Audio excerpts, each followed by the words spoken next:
Hey, and welcome to Astrology for the People. This is for Thursday the 12th of November at 3:48 a.m. Australian Eastern Standard Time.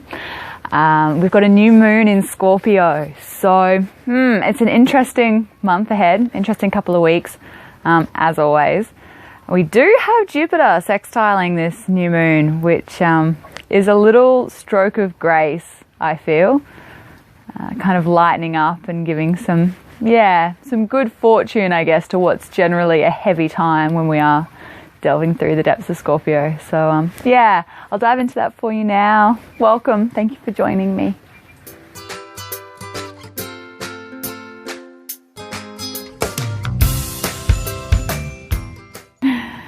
Yeah, wow. So last video I said welcome to Scorpio, and it is a little like that, but it's an interesting time. So yeah, welcome back, guys.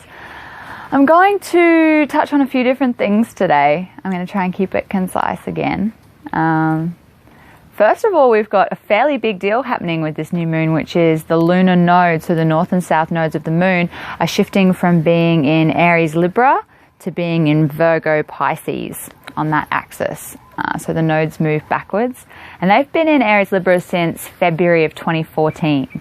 So yeah, it's a long cycle, and shifting into Virgo Pisces is the beginning of, well, it's really amping up this Virgo phase that we're in, with Jupiter being there already, which is, it's about healing. It's about, this kind of analysis and mastery and making perfect and all of the kind of challenges that come with that as well, when we can become a little bit too perfectionistic. I'm getting rained on a little, so hopefully I don't have to jump out part way on you. So we've got that going on to start with, and then we have this new moon in Scorpio, of course. We've also got Mercury conjunct within 4 degrees, and that conjunction to the sun is going to be building in the few days following this new moon. And we've also got this trine going on to Chiron. So the trine to Chiron is within 2 degrees of the sun, moon, and Mercury. So that might all sound a little bit jargony. What does it all mean? So basically, with this trine to Chiron in particular, and the fact that we're in Scorpio, we have a bringing up of the deep unconscious. We have a bringing up of the shadow into the light so that we can see it more clearly. And Scorpio very much is the underworld, is the shadow. Chiron is this wounded healer. This is this healing force that drives us as well. And then Mercury, being the logical mind, that's really showing us the tools that we've got to work with at the moment. So having a look at the deep, dark, gritty stuff that's holding us back from connecting to the fullness of who we are. So there was actually an analogy that came to me, which is, if we're going to cross a river, there are a few ways we can go about it. We can be an optimist, we can be a pessimist, or we can be a realist. And the danger of being optimistic all the time, which is often something that's encouraged, particularly in the spiritual communities, is sometimes we neglect critical information because it's uncomfortable to look at.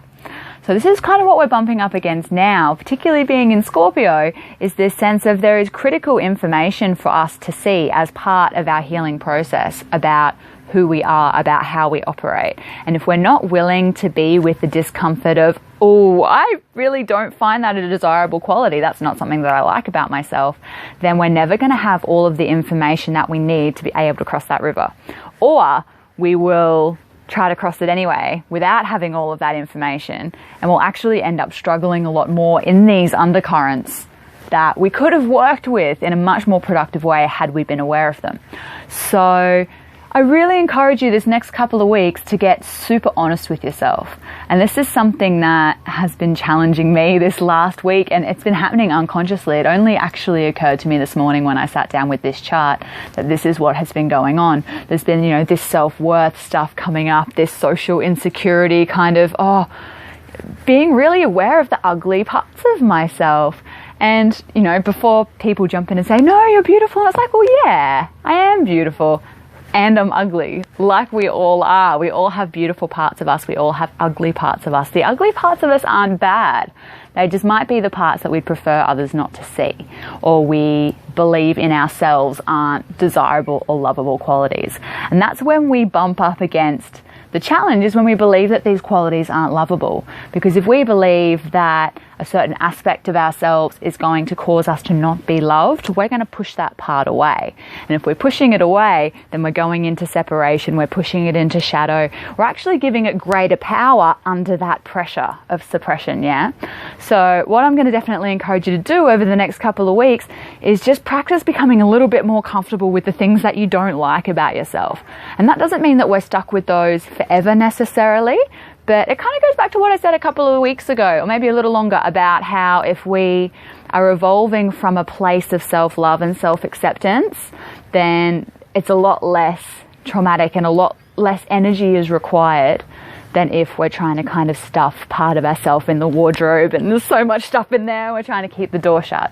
So yeah, bearing that in mind and just getting really, really honest. For me, it's been like, oh wow, I can be really self-absorbed.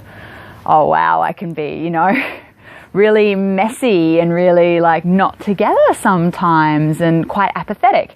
And for me, those things are like, I don't want people to see that. I don't want people to know that. So I guess there's a beautiful process for me as well in sharing this with you and being like, you know, we're all human, all of us. That's, you know, those qualities aren't bad. Those qualities are human and they're part of the richness of who we are. And if we're aware of them, then we can transform them to higher octaves. So this evolutionary journey is like an upward spiral.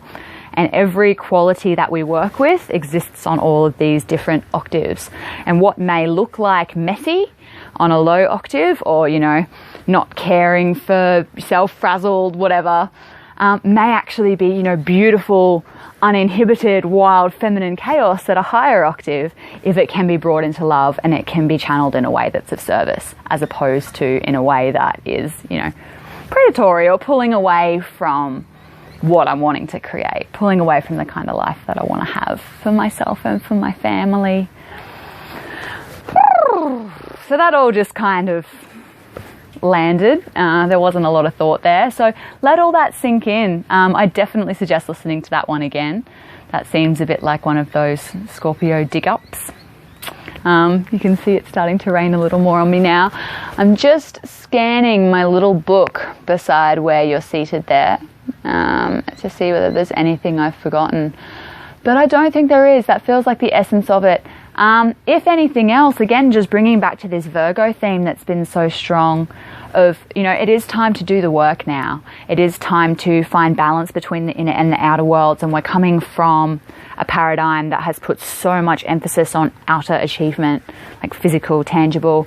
But the inner world needs our time, it needs our space, it needs our energy. If that means scaling back what's happening in your life so that you've got time to sit and you've got time to feel and reflect and you've got the energy to do that as well, that's really, really, really important right now. And if there's a part of you telling you that that's not possible, I promise you that part is lying. I promise you. And I dare you to ask yourself how many hours a day you spend on a screen, because there is always time. It's not a matter of time, it's a matter of priorities. So yeah, do that definitely if you feel you can. And the other thing that I wanted to lay out there for you is, along with this theme of Scorpio, you know, Scorpio is death, Scorpio is letting go. If there's something in your life that is not serving you and you've been hanging on to it out of fear, now is the time. The tides are moving. Let that one go, give it back, because we do have this Jupiter sextile. There's so much potential with this beautiful new moon, you know. Yeah, it's kind of digging up to an extent, but there's this underlying thread of potential. And it's that feeling, if you've ever left a really unhealthy relationship, you know, there's the grief and there's the letting go process that takes place, and then you reach this point where it's just potential and possibility.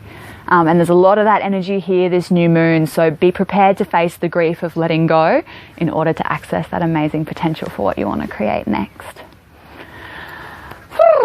Yeah, I'm going to leave it there for today. It's getting a bit chilly out here. I'm getting rained on by the beautiful elements.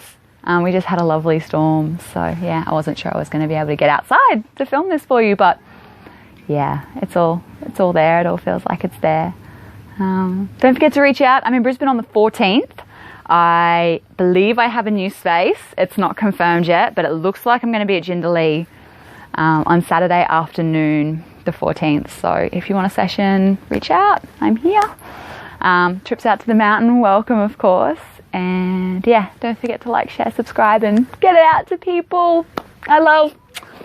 having a beautiful growing audience and getting all your beautiful feedback every fortnight. And yeah, I forget sometimes that people watch these and then they're like, oh, I watched your video. Oh, wow. Thank you. You know, glad to be of service. Have a beautiful day. Journey well.